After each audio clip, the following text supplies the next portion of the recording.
북한이 오늘 화성 15형 신형 장거리 탄도미사일을 전격 발사하면서 한반도 안보 정세는 다시 안개 속으로 들어가게 됐습니다.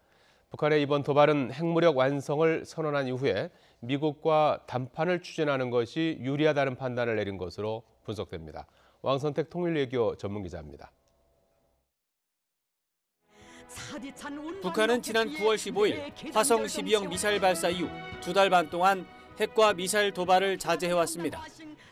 미국이 그동안 테러 지원국 재지정을 발표하는 등 북한을 자극하는 조치를 취한 것을 고려하면 북한 행보는 온건했다는 평가를 받았습니다.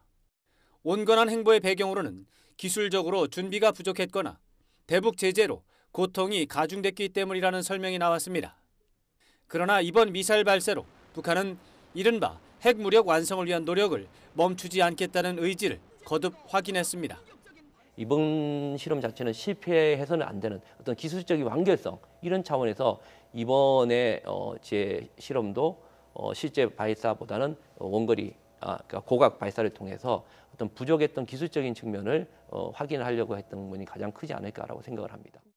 북한의 미사일 발사는 미국과의 물밑 접촉 상황을 반영한 것이라는 분석도 가능합니다.